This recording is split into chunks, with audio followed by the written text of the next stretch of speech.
when you go through suffering and accept the will of God in your life, when you thank God for every hardship, when you thank God for every dark tunnel, when you thank God for every heavy burden, you accept it with faithfulness, with loyalty, with obedience, knowing, trusting, believing that God has made everything good once again in your life, then that acceptance of suffering given to you by God, carrying His cross, will lead you to humility.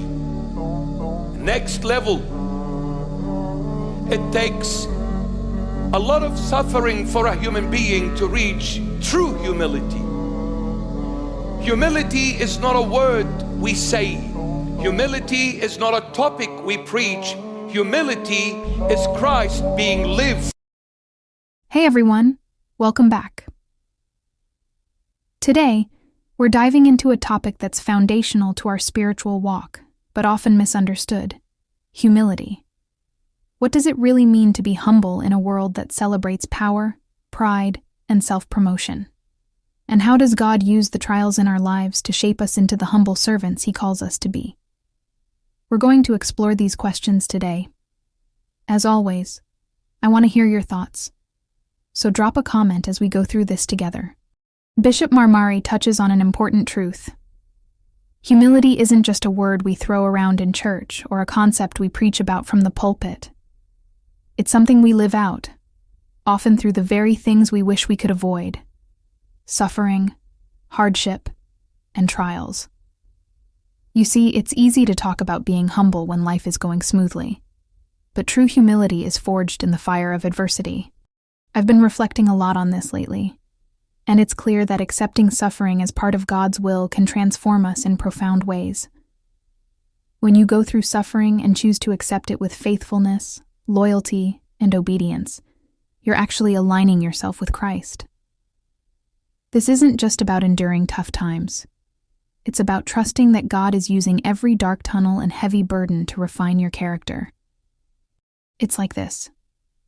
When you thank God for every hardship and accept it with a heart of faith, you're participating in something much deeper than just surviving. You're embracing the cross that Christ calls us to carry. And it's in this acceptance that we begin to understand what humility truly is. It's not just a word or a concept. It's Christ being lived out in us. The Bible gives us many examples of this kind of humility. One that stands out is Philippians 2:5-8, where Paul encourages us to have the same mindset as Christ Jesus, who humbled himself by becoming obedient to death, even death on a cross. This passage shows us that true humility is rooted in obedience and sacrifice, not in seeking recognition or praise. What do you think about this? How has God used difficult situations in your life to teach you humility? I'd love to hear your stories in the comments. Let's learn from each other. One thing that really strikes me is that humility isn't a one-time achievement. It's a journey.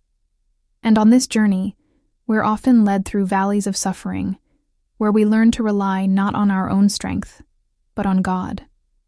This can be challenging in a world that constantly tells us to be strong, to fight back, to put ourselves first. But God's kingdom operates on a different set of values. His strength is made perfect in our weakness, as 2 Corinthians 12:9 reminds us. So, how do we cultivate this kind of humility in our daily lives? It starts with surrendering our desire for control and trusting that God's plan is better than our own. It means being willing to serve others, even when it's inconvenient or uncomfortable. And it means embracing the trials that come our way, knowing that they are shaping us to be more like Christ. As we wrap up, I want to encourage you to take some time this week to reflect on how God is calling you to deeper humility. Is there an area in your life where you need to let go of pride and embrace the cross? Let's continue this conversation in the comments. I'm excited to hear your thoughts. And if you found this video helpful, don't forget to like, share, and subscribe for more content like this. Thanks for watching, and until next time, stay blessed.